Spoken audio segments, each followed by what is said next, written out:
talking about the venous and arterial system in the human body, the upper and lower extremities. But before I get into that, I want to talk about how they differ. Your arterial system, which is also known as your arteries, they take oxygen-rich blood from your heart to the rest of your body, to your organs, to your tissues. And then your venous system, or your veins, they do the direct opposite. They take unoxygenated blood from those tissues and those organs, and they push it back up to the heart so that the heart can pump it to the lungs, and the lungs can oxygenate it, and then that cycle can continue. So I'm going to start with the upper extremity arterial system. So we have our heart, we have our aortic arch, we have our brachiocephalic artery, or left common carotid artery, or left subclavian artery. That left subclavian artery is going to travel, it's going to travel below the clavicle. That when it gets to the armpit, it's going to turn into the axillary artery. The axillary artery is going to travel down to the arm. It's going to turn into the brachial artery.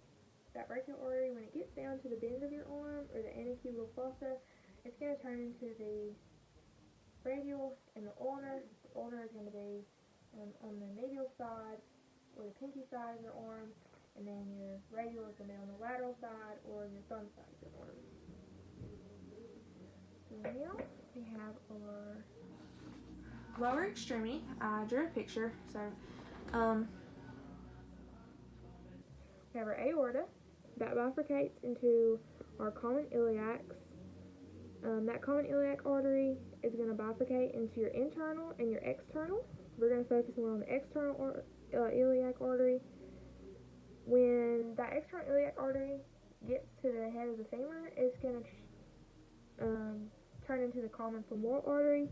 That common femoral artery is going to bifurcate into the deep femoral artery, or also known as the profunda femoral artery.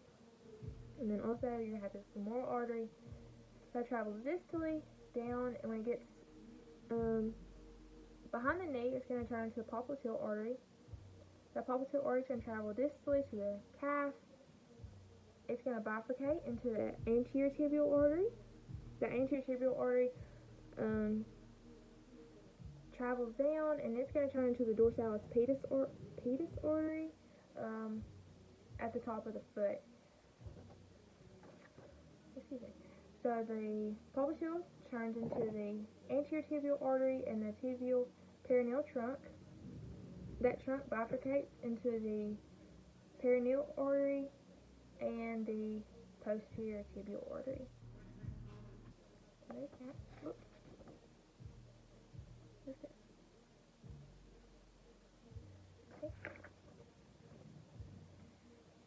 So now I'm going to talk about the venous system.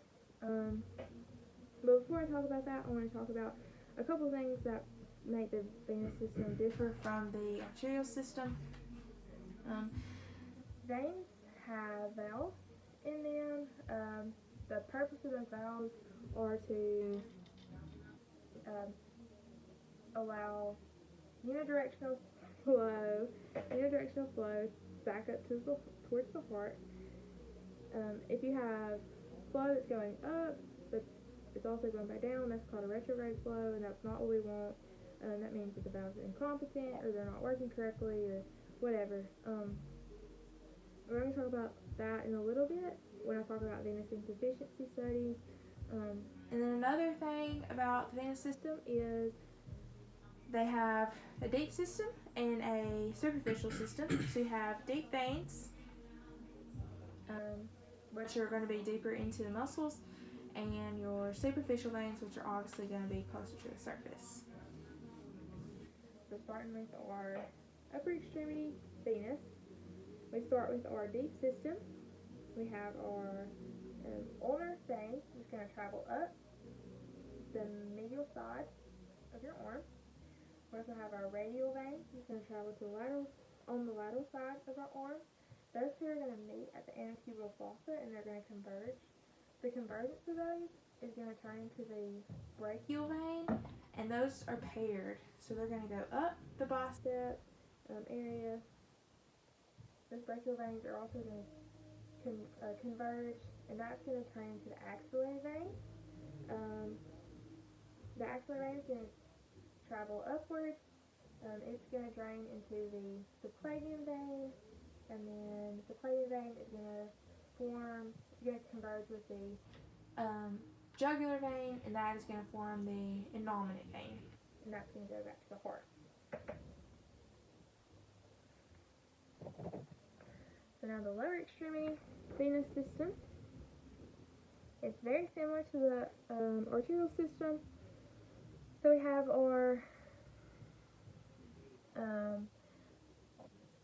perineal vein, and we have our posterior tibial veins. Those two converge, and they form the tibial perineal trunk. We also have our anterior tibial vein that is going to come up, and the convergence of the tibial perineal vein, the tibial perineal trunk vein and the anterior tibial vein, the convergence of those is going to form the popliteal vein. The popliteal vein then goes up, it drains into the femoral vein. The femoral vein is going to go up, it's going to converge with the deep femoral vein. It's going to go up, and then it is going to meet with the greater saphenous vein, which is a superficial vein, and then it's going to form the common femoral vein. That's going to go up, turn into the external iliac vein. It's going to drain that vein, and the internal iliac vein is going to drain together and form the common iliac vein, and then it's going to go back into the IVC. Here's that.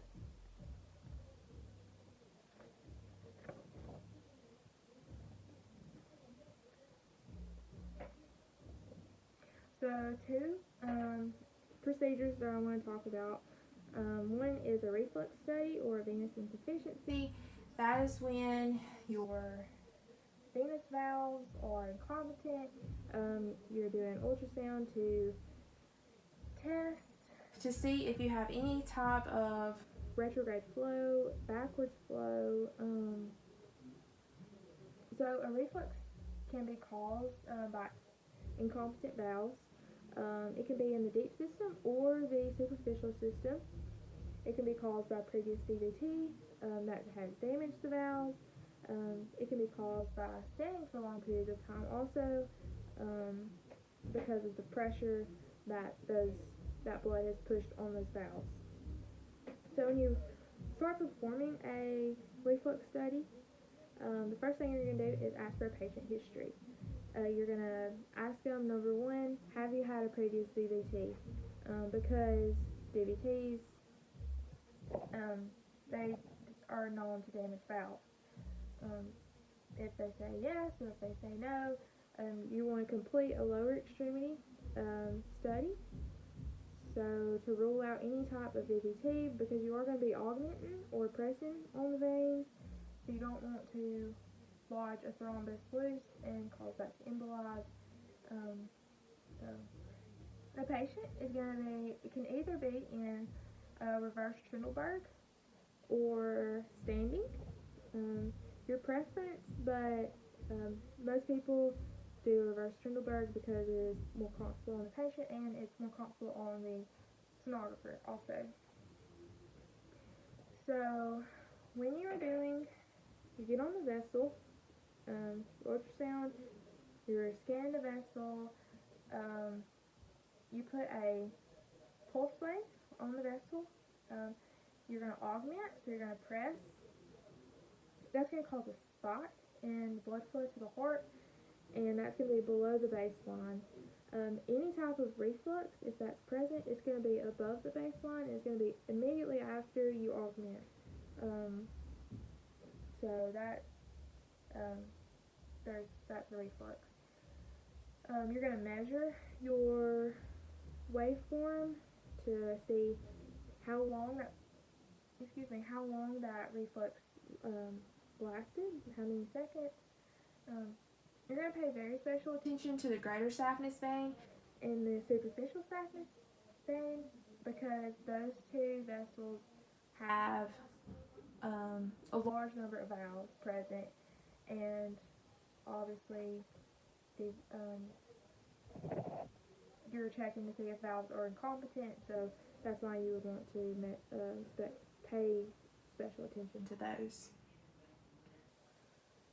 After you, perforating veins should be evaluated if they're visualized, but most likely they're not going to be visualized on those patients. After you finish that, you want to do an anterior posterior diameter measurement to assess for the correct treatment to give that to the doctor. So the second procedure I want to talk about is a TE, or a transesophageal echocardiogram. That is going to be, the patient is going to be somewhat sedated. The doctor, the cardiologist, is going to be in the cath lab with the patient, the anesthesiologist, and the nurses, and then the sonographer is going to be doing the measurements, doing the button pressing, while the cardiologist does the rotating of the transducer to get the correct images that he would prefer to have. So the first thing they're going to do is they're going to put the patient under some kind of sedation, not fully sedated, but not awake enough to know, what really is going on. They're going to take a very long, skinny probe. They're going to take it and put it down the esophagus. That's going to go down until they get to the level of the heart, and that just gives overall better quality images, just because you don't have lung interference. There's not anything to do with body habitus or any kind of problems. So a TE is usually preferred when you can't visualize things well due to those body habitus, air, lung interference, or if they want to assess the valves more closely, or whatever.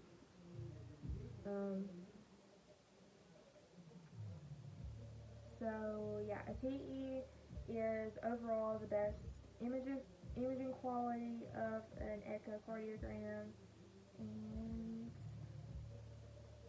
I think that's it. Thank you.